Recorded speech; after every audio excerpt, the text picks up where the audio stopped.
ये कश्ती हम लोगों ने ही बचानी है डूबने से। जो इंसानियत, मैं सिर्फ ये नहीं कहता मुसलमानों की कश्ती बच जाए, भाई पूरी इंसानियत की कश्ती बचनी चाहिए। कोई मसला नहीं है, ये तो भाई पार्ट ऑफ नेचर है, ह्यूमन नेचर है सेक्सुअलिटी। ठीक है, पार्ट ऑफ ह्यूमन नेचर है, अल्लाह ने डाली है इंसान के अंदर कुछ नफसानी ख्वाहिशात, लेकिन इसका क्या मतलब है जानवर बन जाओ? इसका क्या मतलब है अपने आप को तबाह कर दो? और उन्हें डिज़ायर तभी भड़कती है, प्लेजर तभी आता है जब वो ये करें। और ये इस लेवल पे डिसऑर्डर इंसान को ले जाता है कि इतनी गंदी हरकतें लोग करते हैं फिर। यानी लिटरली रिलीजियस सिंबल्स को लेके लोग जो है ना अपने जिस्मों पे लिख के, who will talk about the ईमान ऑफ यूथ? ईमान पे कौन बात करेगा? ईमान तो खराब हो रहा है लोगों का। Deep down inside they are sad, they are depressed. और आग लगने से मुराद ये घर घर जो है ये बुराइयां पहुंच चुकी हैं कि जो तबाही उस वो फेर चुका है पॉर्न इंडस्ट्री। मतलब 13 साल 12 साल के बच्चे एडिक्ट हैं और तबाह हो चुके हैं, तबाह हो चुके हैं। और मैं हैरान हूँ कि हमारे मेडिकल डॉक्टर्स जो हैं वो बाकायदा ये कह रहे हैं कि जी इसका कोई नुकसान नहीं है और साइंटिफिकली प्रूवन नहीं है कि ये चीज़ आपके सेक्सुअलिटी को कोई हर्ट करे या जो है ना वो आपको इरेक्टाइल डिसफंक्शन कॉज करे। पॉइंट इज़ कि लोगों को हो रहा है इरेक्टाइल डिसफंक्शन, और वो बहुत तेज़ी से इस जनरेशन को हुआ है। और उसके पीछे क्या रीज़न है? खुराक पहले भी मोर और लेस यही थी, अब क्या इतनी को खुराक बदल गई? चलें, ये एक साइंटिफिक बहस है, इसमें मैं नहीं जाता क्योंकि मैं एक डॉक्टर नहीं हूँ। लेकिन एक ऑब्जर्वेशन तो है ना, जस्ट बिकॉज साइंटिफिक रिसर्चेज अभी नहीं हुई, जस्ट बिकॉज साइंटिफिक पेपर्स हमारे पास अभी तक इसके नहीं आए हैं, और जस्ट बिकॉज बायस्ड एक साइंटिफिक कम्युनिटी ऊपर बैठी हुई है जो पॉन्ड को कभी चैलेंज नहीं करेंगे क्योंकि उसमें शेयर्स हैं, बाकायदा स्टेक होल्डर्स इन्वॉल्व हैं उसमें, बड़े बड़े बिजनेसमैन पॉर्न इंडस्ट्री को फंड करते हैं। Why will they like to fund those scientist जो पॉर्न इंडस्ट्री के नुकसानात पे रिसर्च करें? तो मुझे नहीं समझ आती कि हम क्यों नहीं ये बातें सोचते। को बहुत नेक्स्ट लेवल तबाही मेंटली भी ख़राब कर चुकी है पॉर्न इंडस्ट्री हमारे लोगों को। किस किस तरह के साइकोसेक्सुअल डिसऑर्डर्स जन्म ले चुके हैं, किस तरह मुझे दुख होता है। मैंने एक तस्वीर एक बार देखी और मैंने बल्कि उस पे एक पोस्ट भी शेयर की थी कि एक बुज़ुर्ग, और ये माशाल्लाह हमारे घरों में आम साइट है कि हमारे भी बुज़ुर्गान, हमारी वालदा या वालिद या दादा दादी नाना नानी वगैरह, वो माशाल्लाह बुढ़ापे में कोने में कुरान पढ़ रहे होते हैं, सुकून हासिल कर रहे होते हैं कुरान से, और हर वक्त कुरान पढ़ते नज़र आते हैं। तो मैंने तो एक पिक्चर इस तरह लगा के पोस्ट शेयर की कि क्या ये लास्ट जनरेशन है जो बुढ़ापे में कुरान पढ़ रही है? कहीं ऐसा तो नहीं है जो कमिंग जनरेशन है वो बुढ़ापे में, अल्लाह माफ़ करे, पॉर्न देख रहे होंगे मोबाइल फ़ोन पे? ये इस तरह की लत है या अपने टैबलेट्स पे। तो कैसे हम कह सकते हैं कि इन चीज़ों के नुकसानात नहीं हो रहे हैं जस्ट बिकॉज़ कोई साइंटिफिक रिसर्च अभी तक नहीं हो? भाई ऑब्जर्वेशन भी तो कोई चीज़ है ना। तो तबाही तो मच रही है, हर जगह तबाही है। तो वी हैव टू सी कि अब हमने क्या करना है। तो ये कश्ती हम लोगों ने ही बचानी है डूबने से। जो इंसानियत, मैं सिर्फ ये नहीं कहता मुसलमानों की कश्ती बच जाए, भाई पूरी इंसानियत की कश्ती बचनी चाहिए। और इसीलिए वेस्ट में भी अब बहुत बात हो रही है इन चीज़ों को लेके कि तुमने क्या मादर पिदर आज़ादी, दिमाग तुम लोगों के ख़राब हैं, साइको केसेस हो तुम लोग जो हैंडल कर रहे हो, ये जो स्क्रिप्ट्स तुम लोग लिख रहे हो, शैतानी स्क्रिप्ट्स हैं पूरे पूरे। इस पे तो बाकायदा अब कंजर्वेटिव्स वहाँ यूएसए में बैठ के बात कर रहे हैं, हर कंट्री के लोग जो है इस पे अब बोलने लग गए हैं कि हमारे बच्चों को तुम तबाह कर रहे हो। तो फिर आप देखें ऐसी ऐसी टीवी सीरीज़ बन रही हैं अब टीनेजर्स के लिए, टीन्स टीवी सीरीज़ बन रही हैं। नेटफ्लिक्स जो है इसमें सरे फहरिस्त है कि exploring sexuality, we have to teach teenagers how to explore their sexuality. और इस पे बड़ी मूवीज़ बन रही हैं, बहुत टीवी सीरीज़ बन रही हैं कि yes we should explore our sexuality, what's the issue in it. और इसके पीछे जो पूरी सोच है वो बाकायदा फेमिनिस्टिक मूवमेंट्स, जो फोर्थ वेव और थर्ड वेव फेमिनिज़्म है, उसकी तारीख जो है वो सेक्सुअल रेवोल्यूशन से जाके मिलती है। सेक्सुअल रेवोल्यूशन जो 1980s और 70s में अमेरिका में एक सेक्सुअल रेवोल्यूशन चली थी, वो ये थी कि let people explore their sexuality, let people have sex outside of marriage, and you should not judge those people. There is no such thing as sin. कोई गुनाह शुनाह नहीं होता, कोई गैरत कोई चीज़ नहीं होती। ये मौलवियों की, पादरियों की बातें हैं कि गैरतमंद होना चाहिए इंसान को, और ये होलीनेस की फीलिंग, ये फ़ज़ूल बातें हैं। असल में इंसान भी जानवर की तरह है, बस ठीक है अपनी सेक्सुअलिटी को भी एक्सप्लोर करे, डिज़ायर्स को भी एक्सप्लोर करे और टिका के जो है ना वो इंसान जो है वो मज़ा ले, प्लेज़र ले जहाँ से ले सकता है। और फिर देखें क्लब्स खुले, क्लब्स और पब्स वहाँ पे खुलेआम। आज तो आप चले जाएँ किसी भी मेट्रोपॉलिटन में, इवन दुःख होता है मिडल ईस्ट में जो है वो बहुत आम जो है ये चीज़ होती जा रही है, ब्रोथल्स और बाकायदा आपको पता है मसाज सेंटर्स। तो कितना इस पे बात की जाए, दुःख होता है किस लेवल पे ये चीज़ जो है वो बढ़ चुकी है, and people are taking it as absolutely fine, कोई मसला नहीं है। ये तो भाई पार्ट ऑफ नेचर है, ह्यूमन नेचर है सेक्सुअलिटी। ठीक है, पार्ट ऑफ ह्यूमन नेचर है, अल्लाह ने डाली है इंसान के अंदर कुछ नफसानी ख्वाहिशात, लेकिन इसका क्या मतलब है जानवर बन जाओ? इसका क्या मतलब है अपने आप को तबाह कर दो?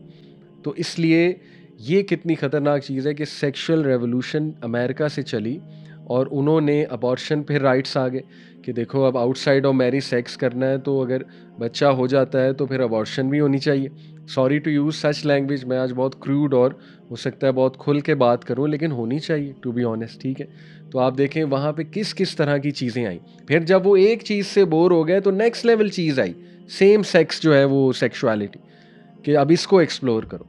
और फिर उसके नतीजे में जो मेंटल डिसऑर्डर्स निकले, उस सोसाइटी की जो तबाही मची हुई है इस वक्त, वो मैं क्या उसमें बात करूं, आप लोग गोरों को सुने जाके वो कितना चीख रहे हैं इस वक्त अपनी सोसाइटी को लेके, ठीक है। तो इसलिए ये चीज़ें रियल हैं और हमें हमें सोचना है कि हमारी नेक्स्ट जनरेशन का क्या बनेगा। मुझे बहुत से लोग अफसोस होता है कि वो इसको टॉपिक को इम्पोर्टेंट समझते नहीं, हो गए तो यार ये क्या टॉपिक है, मतलब छोड़ो, फाशी फैल रही है भाई, बड़े माशी मसाइल हैं हमारे, करप्शन बहुत है। मैं ये नहीं कह रहा करप्शन कोई टॉपिक नहीं है, बहुत बड़ा टॉपिक है। और इनफैक्ट अंबिया की जंग होती थी करप्शन से, नो डाउट। लेकिन क्या मतलब है, अगर करप्शन है तो इसका मतलब ये टॉपिक डिस्कस ही नहीं होना चाहिए दूसरे वाला, और ये कोई टॉपिक ही नहीं है और इस पे बात भी नहीं होनी चाहिए। मतलब तबाह हो रहे हैं लोग, फैमिलीज तबाह हो रही, ख़ानदानी निज़ाम तबाह हो रहा है। तो इसलिए we have to talk about these things. और जो LGBTQ एजेंडा है नेक्स्ट लेवल, वो भी आपके सामने है। पॉर्न की जो कैटेगरीज हैं उसको देख देख के जो हमारे लड़कों की जहनीत तबाह हो चुकी है। और अल्लाह माफ़ करे, जिस नज़र से औरत को वो देखते हैं, जिस नज़र से औरत को दिखाया जाता है पॉर्न में, और जिस तरह एक बंदा सेक्सुअलाइज करके अब औरत को देख रहा है। और यकीन करें कि बॉलीवुड मूवीज़, हॉलीवुड मूवीज़ में भी अब लव को बहुत सेक्सुअलाइज करके दिखाया जाता है, पहले ऐसा नहीं था, ठीक है। ये आपने भी नोट किया होगा, स्पेशली जो मिलेनियल्स मेरी इस वक्त जो है वो बात सुन रहे हैं, they will acknowledge these things. तो इसलिए लोग तंग हैं, लोगों को सलूशंस चाहिए। मज़ीद मैं इस पे थोड़ा सा, अगर आपको साइकोलॉजिकल डिसऑर्डर्स की बात करूं, साइकोलॉजिकल डिसऑर्डर्स क्या हैं, तो उसमें पैराफिलिक डिसऑर्डर्स भी कहते हैं इनको, ठीक है। ये जो साइकोसेक्सुअल डिसऑर्डर्स हैं, पूरी एक लिस्ट है DSM-5 में। मैंने आपको बताया इसमें बहुत ही गंदे और अजीबो गरीब किस्म के डिसऑर्डर्स हैं, जिसमें एक डिसऑर्डर है वोयरिस्टिक डिसऑर्डर, जो कि क्या होता है कि इसमें एक इंसान इस लेवल पे तबाही की तरफ चला जाता है कि वो सेक्सुअल प्लेजर डिराइव करता है फ्रॉम ऑब्जर्विंग न्यूडिटी और सेक्सुअल एक्टिविटी ऑफ अदर्स, अल्लाह माफ़ करे। और इसमें पॉर्न एडिक्ट्स शामिल हैं, और ये इस लेवल का डिसऑर्डर बन जाता है कि उस बंदे को प्लेजर आता ही नहीं, सेक्सुअल डिज़ायर आती ही नहीं है जब तक वो चीज़ ना देख ले किसी और को मामला करता हुआ, अल्लाह माफ़ करे। और मैं बहुत खुल के बात कर रहा हूँ, क्योंकि अब ये वो सवालात नहीं हैं जो मैं समझता हूँ कि बंद कमरे में डिस्कस हो। ये बढ़ रहा है और सवालात हमें आते हैं और शादियाँ टूट रही हैं, तबाही मची हुई है हर जगह पे। तो इसलिए मैं समझता हूँ कि ये चीज़ें पता होनी चाहिए ताकि इनका सलूशन भी तलाश किया जाए। उसके बाद जो है वो फिर एक और डिसऑर्डर है, एग्जिबिशनिस्ट डिसऑर्डर। उसमें जो है वो एक बंदा, और ये सेक्सटिंग, एक्सेसिव सेक्सटिंग, अल्लाह माफ़ करे, जिसको लत लग जाए, वो फिर एग्जिबिशनिस्ट डिसऑर्डर होता है कि the person wants to show themselves, और उन्हें डिज़ायर तभी भड़कती है, प्लेजर तभी आता है जब वो ये करें। और ये इस लेवल पे डिसऑर्डर इंसान को ले जाता है कि इतनी गंदी हरकतें लोग करते हैं फिर, यानी लिटरली रिलीजियस सिंबल्स को लेके लोग जो है ना अपने जिस्मों पे लिख के। तो ये तो बहुत, मैं इस पे मतलब मज़ीद बात नहीं करना चाहता, लेकिन आप समझ गए होंगे कि ये किस लेवल का गंदा जो है ना वो डिसऑर्डर है। फिर इसमें फ्रूचुरिस्टिक डिसऑर्डर है, जिसमें जो है वो एक बंदा और स्पेशली ये ऐसे लोगों को होता है जो किसी क्राउडेड एरिया में जाएं और बसेस में, ट्रेन्स में उन लोगों को फैंटेसी और प्लेजर मिलता है दूसरों को टच करने से, जस्ट बॉडी टच करने से। ये भी बहुत, अल्लाह माफ़ करे, शैतानी और एक गंदा डिसऑर्डर। अल्लाह ताला महफूज रखे इससे सबको। लेकिन ये डिसऑर्डर्स क्यों आम हो रहे हैं, इसके पीछे पूरी साइंस है। ये अलग बात है अगर उस पर अभी कोई रिसर्च नहीं हुई है, लेकिन क्लियर है, इट इज़ क्लियर कि pornography is one of the major reasons of that. और फिर आपको पता है शैतान ने भी तो कहा था कि मैं इनकी डिज़ायर्स भड़काऊंगा और मैं इन्हें ऐसे ऐसी चीज़ों में मुलविस करूंगा कि ये डिग्निटी से ही गिर जाएंगे, जानवर बन जाएगा इंसान, राइट। तो ये है। इसके बाद है सेक्सुअल मैसोकिज्म डिसऑर्डर। उसमें क्या है कि एक इंसान को एक इंटेंस और रेकरेंट डिज़ायर होती है टू ऑब्टेन और increase sexual gratification through being subjected to pain और ह्यूमिलिएशन।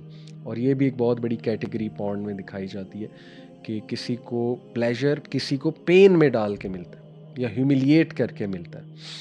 तो दिस इज़ रियल, ठीक है। आप कहेंगे कि मैं शायद लोगों को बता रहा हूँ कि डिसऑर्डर्स करते हैं और पीपल में search it out, but it's happening, this is happening. ये तो अब मैं नहीं समझता कि इस पे वॉर्न नहीं करना चाहिए। बिल्कुल जो है वो वॉर्न करना चाहिए। Sexual sadism disorder is similarly that inflicting pain और साइकोलॉजिकल सफरिंग ऑन समवन और फिर उससे प्लेजर लेना, ठीक है, दिस इज़ रियल। उसके बाद फिर आप देखें इससे भी नेक्स्ट लेवल डिसऑर्डर्स की जो है वो बात की जाए, पीडोफिलिक डिसऑर्डर, अल्लाह माफ़ करे, बच्चों को जो सोचते हैं, बच्चों के बारे में जो इस तरह की चीज़ें सोचते हैं, कितना आम है। अब इस पे क्या ना बात हो, ठीक है। तो डेफिनेटली इसके सॉल्यूशंस भी हमने देखने। फैटिशिस्टिक डिसऑर्डर, फैटिश होना किसी चीज़ की, फुट फैटिश हो, किसी को कोई अजीब व गरीब चीज़ के फैटिशेस होते हैं लोगों को, अल्लाह माफ़ करे, उनसे वो प्लेजर लेते हैं वो लोग। ये जहनी बीमारी नहीं तो ये क्या है, और ये शैतान नहीं है तो ये क्या है। और इस डगर तक एक बंदा कैसे पहुंच जाता है, कौन इसकी केयर करेगा। No one is answerable, media doesn't care, they are showing whatever they want to show and they don't care, they don't give a damn, to be honest. अगर आप थोड़ी कैजुअल लैंग्वेज में मुझसे पूछें तो अजीब व गरीब चीज़ों से फैटिश लगा लेना और फिर तबाही। अल्लाह माफ़ करे, अल्लाह माफ़ करे, अल्लाह मदद करे ऐसे लोगों की जो इन चीज़ों में पड़े हुए, और अल्लाह ताला बचाए, सबको बचाए इन चीज़ों से जो है वो। आ, और फिर जो है वो एक है ट्रांसवेस्टिक डिसऑर्डर। ट्रांसवेस्टिक डिसऑर्डर बहुत बढ़ता जा रहा है आज की जनरेशन में। वो क्या है कि एक बंदा जो है वो क्रॉस ड्रेसिंग करके वो रेकरेंट इंटेंस सेक्सुअल अराउजल हासिल करे, क्रॉस ड्रेसिंग करके। क्रॉस ड्रेसिंग क्या है, ऑपोजिट जेंडर की ड्रेसिंग करे और उसको उसमें लस्ट एक फीलिंग आए, लस्टफुल और प्लेजर मिले।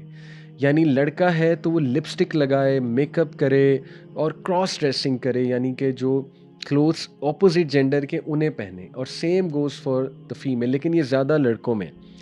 और ये कितना बढ़ता जा रहा है। और इसको वेस्ट में जो जो लेफ्ट विंग है, जो लिबरल्स हैं, वो इसको कहते हैं it's natural, it's perfectly all right, you have the right to express yourself as you feel और you have the right to be who you want to be. यानी disorder को कहा जा रहा है कि ये बिल्कुल ठीक चीज़ है, तो ये दिमाग नहीं ख़राब हुए तो क्या हुआ है, आप खुद सोचें। तो अल्लाह माफ़ करे, अल्लाह ताला बचाए। और इसके अलावा भी बहुत से डिसऑर्डर्स हैं, लेकिन ये कि हम यहीं पे रोकते हैं, वरना मुझे तो डिप्रेशन हो रही है, अल्लाह माफ़ करे। लेकिन अल्लाह ताला जो है हमें बचाए शैतान से। बहरहाल मायूसी कभी कभी हो तो जाती है जब हम देखते हैं कि किस लेवल पे ये चीज़ें बढ़ रही हैं, और अभी तो और बढ़ेंगी। जंग जारी है, हक और बातिल की जंग रहेगी, शैतान भी लगा हुआ है, लेकिन हमें भी इंशाल्लाह ये कॉन्फिडेंस होना चाहिए कि अल्लाह सुब्हानहू व तआला हमारे साथ है और हमारे नबी सल्लल्लाहु अलैहि वसल्लम की टीचिंग्स हैं, इस्लाम इज़ द सॉल्यूशन और स्पिरिचुअलिटी इज़ द सॉल्यूशन। और इंशाल्लाह और भी बहुत से सॉल्यूशंस पे इंशाल्लाह आज हम बात करेंगे। So definitely let's come to इंशाल्लाह ताला सॉल्यूशंस।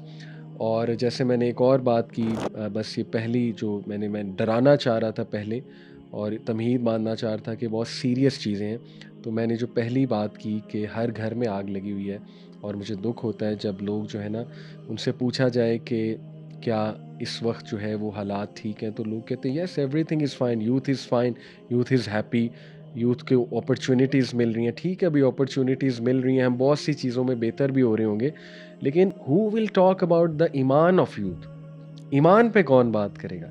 ईमान तो खराब हो रहा है लोगों का। Deep down inside they are sad, they are depressed. और आग लगने से मुराद ये घर घर जो है ये बुराइयां पहुंच चुकी हैं। तो आप देखें, ईडी की बात की, इरेक्टाइल डिसफंक्शन, टेस्टोस्टेरोन लेवल बहुत गिर चुका है जो मेन का है। एक्स्ट्रा मैरिटल अफेयर्स कितने बढ़ चुके हैं। People are stuck in lots of affairs, multiple affairs. People are being blackmailed. People are involved in psychological disorders. People have so many fetishes and strange fetishes. People are involved in so many addictions, and our youth are having doubts because of desires, because lust leads to doubts, that is shahwat lead to shubuhat, and they are on the verge of leaving Islam. They want to adopt atheism because atheism is all about fulfilling your pleasure. They don't want to have any limits to them. Universities में वो परेशान है। वो कहते हैं हम करें क्या? हम मैं आपको अल्फाज कोट कर रहा हूँ, ठीक है ना? यूथ लिटरली इस तरह आके बताती है, अल्फाज कोट कर रहा हूँ कि हम क्लासरूम में एंटर हुए हैं, हम सीट पर पीछे बैठे हैं, आगे कोई खातून बैठी हुई है, सब कुछ नज़र आ रहा है। ये मैं अल्फाज कोट कर रहा हूँ, मैं मजबूर हो गया उनके वो अल्फाज कोट करने में। इसका ये हरगिज़ मतलब नहीं है कि वुमेन को जो है ना वो हम डिग्रेड कर रहे हैं या डिमोनाइज़ कर रहे हैं। जो सच है वो सच है, इस तरह के अल्फाज यूथ आके बोलते हैं, राइट? तो इसका ये मतलब हरगिज़ नहीं है कि जस्ट बिकॉज़ कोई woman is dressed in a awkward manner तो you start looking at her और you take it as an excuse कि अब तो देखना है।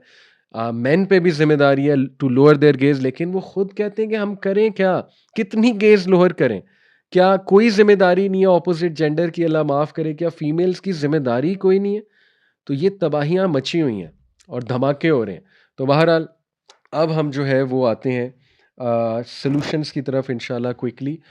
सबसे पहले अगर आप मुझसे एक लाइन में सॉल्यूशन पूछें कि सेक्सुअल डिज़ायर्स को गाइड करने के लिए इस्लाम की क्या गाइडलाइन है? तो इसमें 2 चीज़ें आती हैं। नंबर 1, हर इंसान को अल्लाह ने एक विल पावर रिज़र्वायर दिया है और एक स्पिरिचुअल रिज़र्वायर दिया है। रिज़र्वायर से मुराद है जैसे कि एक वाटर टैंक एक रिज़र्वायर है। जब वो वाटर टैंक फुल होगा तो वो अपनी पूरी कैपेसिटी पे वर्क करेगा। जब वो वाटर टैंक ऑब्वियसली कम होगा, हाफ़ होगा, तो रिज़र्वायर जो है वो वीक है। रिज़र्वायर को जैसे बैटरी है, मोबाइल बैटरी फुल होगी तो फुल पोटेंशियल पे काम करेगी, रिज़र्वायर पूरा है, कम होगी तो कम पे काम करेगी। इसी तरह इंसान का एक साइकोलॉजिकल रिज़र्वायर है जिसको हम कहेंगे विल पावर रिज़र्वायर, जो उसकी सेल्फ डिटर्मिनेशन है, जिसमें उसकी सेल्फ रेगुलेशन आती है, जिसमें उसकी विल पावर आती है।